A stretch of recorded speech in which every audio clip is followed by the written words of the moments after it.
endowment, and this endowment, the capital never ever gets lost, but it gets invested and Awqaf South Africa invested into various income generating revenue streams, and only the return of that investment is used from now until the end of time for sustainable community projects.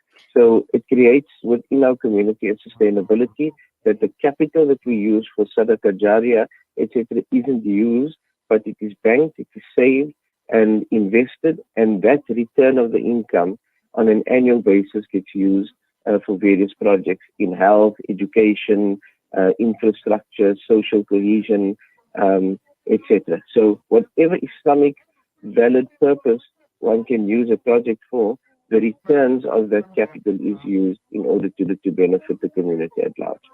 I think it's a phenomenal way of dealing with things because that capital is bringing you income, which allows you to be on a constant basis. And as people add to it, it allows you to actually reach out to more because you're growing it as you're going along. No, most definitely. It's one of the mechanisms within Islamic social finance, and the mechanisms within Islamic social finance. The one is the compulsory mechanism, which is zakah, which we know there are certain regulations that are attached to that, and there are 8 categories of people that could benefit from it, and it is compulsory for us to give. And the second form of Islamic social finance or charity finance is the Waqf system, whereby a Waqf can be established as a perpetual income stream from now until the end of time for any community project that is deemed to be of benefit to not only the Muslim community but to mankind, even to animals, long term.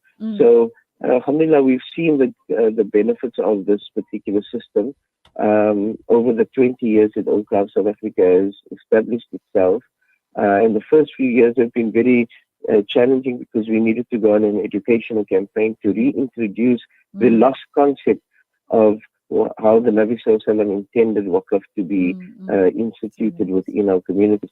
And the concept over time became lost. We didn't forget that the masjid and the madrasa are Waqf institutions, but we forgot that they are income generating Waqfs that have been set up in order to become sustainable mechanisms for our community.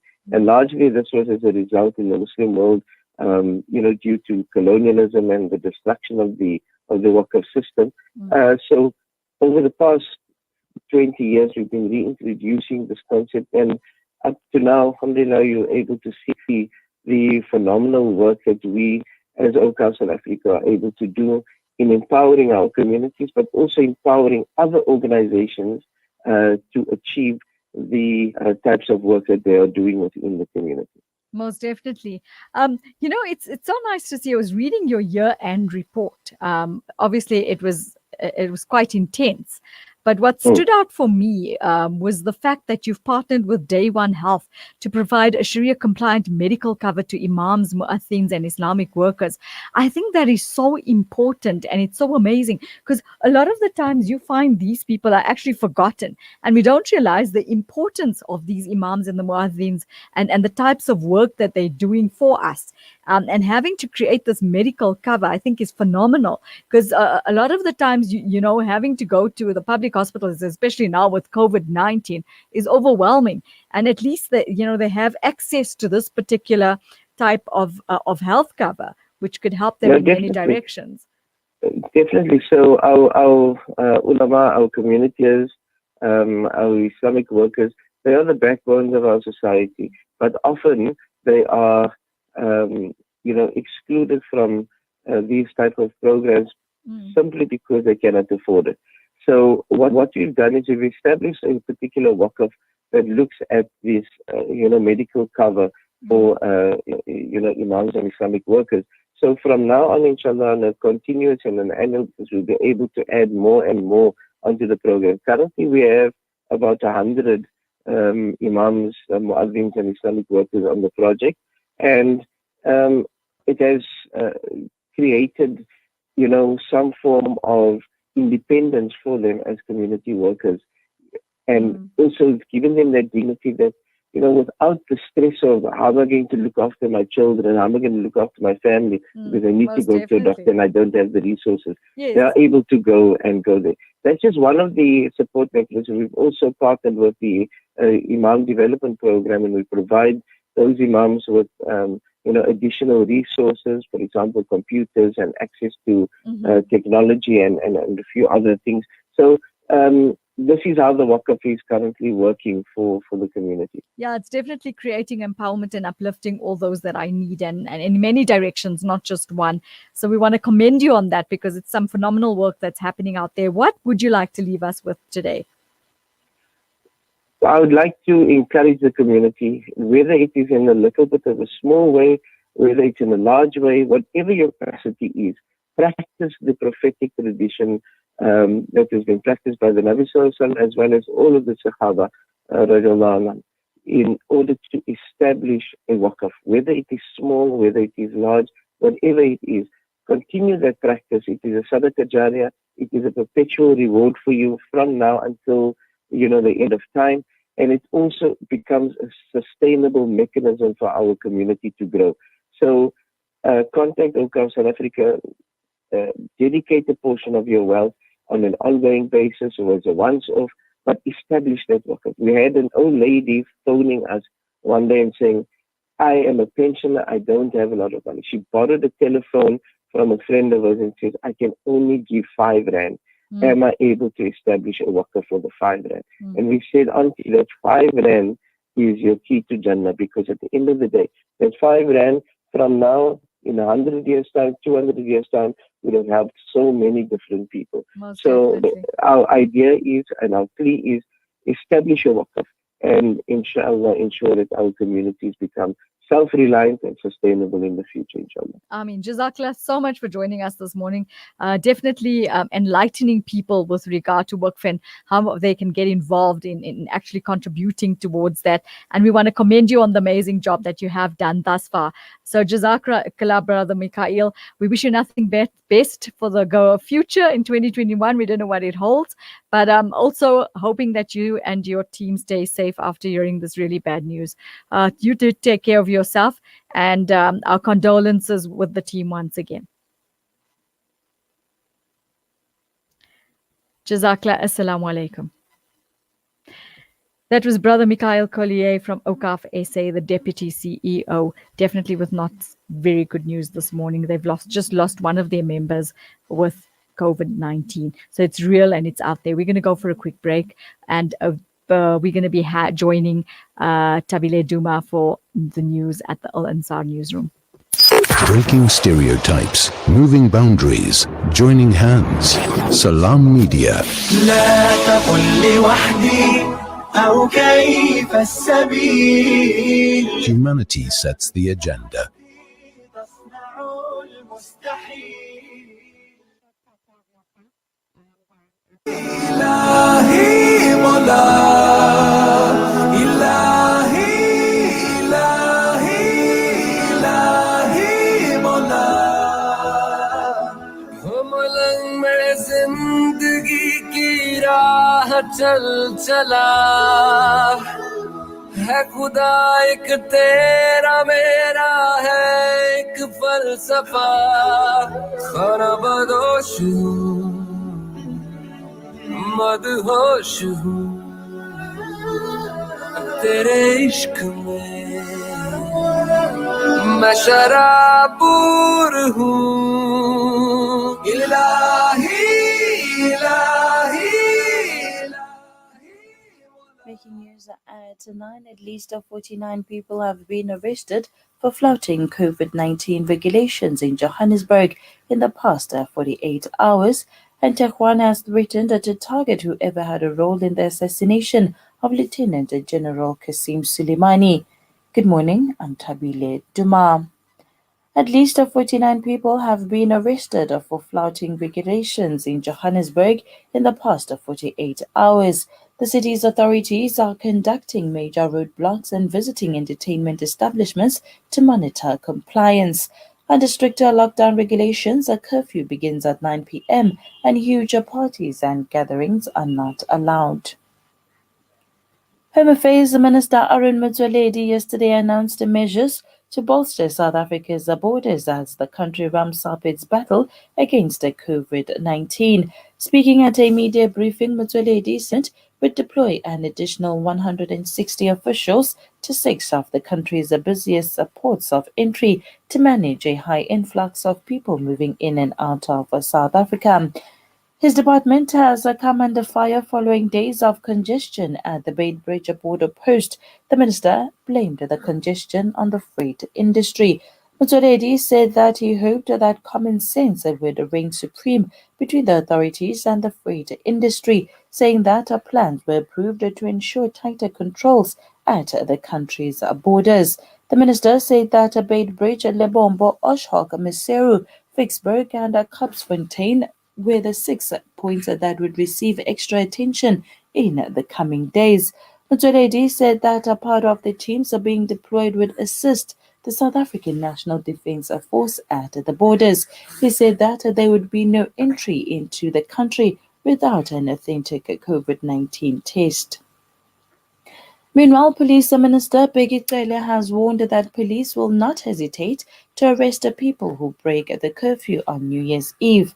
On Monday, President Cyril Ramaphosa announced that the curfew would be extended to start from 9 o'clock at night and end at 6 o'clock in the morning. The previous hours were from 10 o'clock at night to 4 o'clock in the morning. The extension comes as the second wave of coronavirus infections sweep the country.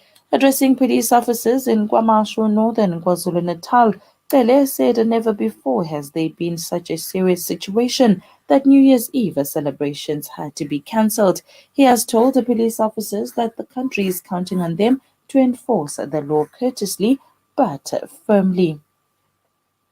Public Protector Busisiwe Mkhwebane has accused the Democratic Alliance of publishing false and defamatory statements about her. This comes after the DA parliamentarians claimed that Mkhwebane was a spy whose appointment as a public protector was aimed at perpetuating state capture. Mkhwebane has won the first round of the legal battle against the DA, in which she demands a public apology from the official opposition. The matter is now heading to the Supreme Court of Appeal in Bloemfontein. The DA has filed papers in the SCA in which it seeks to compel Mkhwebane to reveal certain records. They include Mkhwebane's application for the post of analyst in the State Security Agency and a confirmation of her acceptance of the job offer. The High Court, however, dismissed the DA's application to compel Mkhwebane to produce the requested documents. The party insists that Mkhwebane's employment at the State Security Agency after her return from China is relevant to determine whether she has ever worked as a spy or that she was a spy on the payroll of the State Security Agency at the time that she was nominated to the position of a public protector. The family of 3-year-old boy who went missing in Imzamo Yetu is desperately waiting feedback from authorities after a body was found in the area. Anotando Mhlobo disappeared in August while playing with his friends in the area. Last week, a body was found in the rocky and sandy area by a resident. However, the police could not confirm whether it was indeed the little boy, as an autopsy and DNA testing have yet to be completed. However, the boy's mother is convinced that it is her little boy and wants confirmation from the police. An Imzamo Yetu resident who was collecting sand made the gruesome discovery while digging. Mpati Mabala, in a state of shock at realizing what he had found, alerted other residents and they notified the police. And finally, Tehran has threatened to target whoever had a role in the assassination of Lieutenant General Qassem Soleimani. This comment was made in a ceremony which was held to mark the first anniversary of the US's assassination of Lieutenant Soleimani. Soleimani was the commander of the IRGC's Quds Force, which is in charge of conducting overseas operations. He was killed in a U.S. air raid outside Baghdad Intel Airport on a direct order from U.S. President Donald Trump. Iranian military officials officials called the U.S. move a big mistake that has already backfired at the White House. The IRGC did respond just a week after Soleimani's death by striking one of the U.S.'s air bases in Iraq with its missiles. However, Iran calls the strike a slap in the face of the U.S. and that the serious revenge is yet to come. The country has threatened to target whoever had a role in the assassination of General Soleimani. So far, 48 individuals have been identified in connection with Soleimani's assassination. Outgoing U.S. President Donald Trump is atop of that list. General Soleimani holds a reputation for dislodging ISIL militants in Iraq in 2017. He also led the major operations in Syria that led to the recapturing of key areas from ISIL. Taking a look at the temperatures this morning: Durban 23 to 28, Richards Bay 24 to 34, Ulundi 23 to 37, Ladysmith at 20 to 34, and Margate is at 21 to 26. Here in Pietermaritzburg is at 20 to 32, and Newcastle is at 19 to 33. For Radio Alansar News, I'm Tabile Duma. Breaking stereotypes, moving boundaries, joining hands. Salam Media. لا تقل لوحدي أو كيف السبيل Humanity sets the agenda. تصنع المستحيل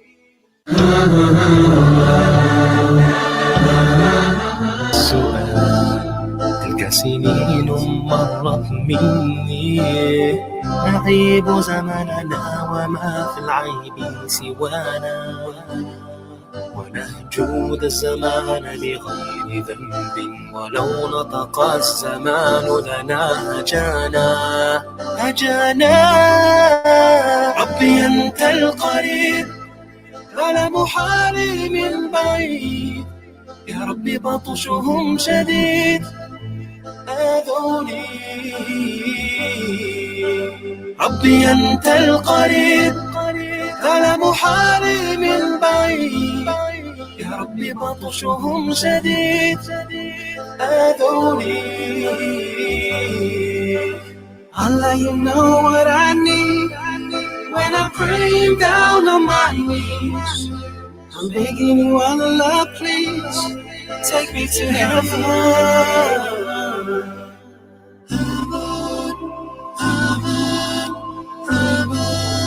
Please. No love, no friend, no one to lean on. You would have found me there alone. You're my only strength I lean on. Lost, now I'm found, and freedom we live for. I'm so thankful to be here now. My only fear is to lose control.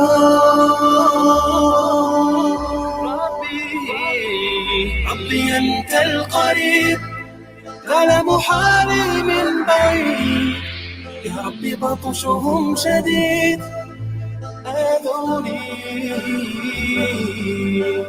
ربي أنت القريب على محالي من بعيد يا ربي بطشهم شديد آذوني Allah, you know what I know. You can feel it down in my soul. Help me to reach my goal. Take me to heaven.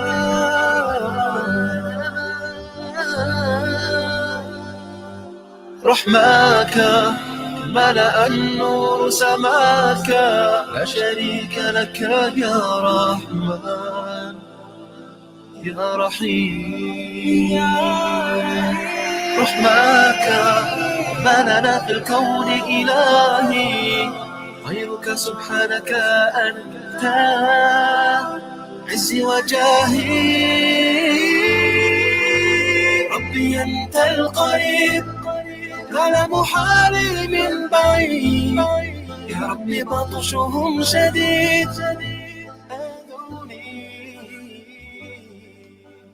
Allah, you know what I need when I'm praying down Welcome back to News and Views, and it's that time of the day where we're joining Sister Nafeesa Dangor from Randuri Jewelers for our financial update. Assalamu alaikum wa rahmatullahi wa barakatuh. Warm welcome to you this morning. Walaikum salam wa rahmatullah. Jazakallah, how are you? Alhamdulillah, doing well this morning here on a sunny Johannesburg morning. It's really nice out there. How's it going down there in Durban? Oh, good. Alhamdulillah. Nice weather as well. That's good. What updates do we have this morning? So again, there's not much information, but the Automobile Association warned this week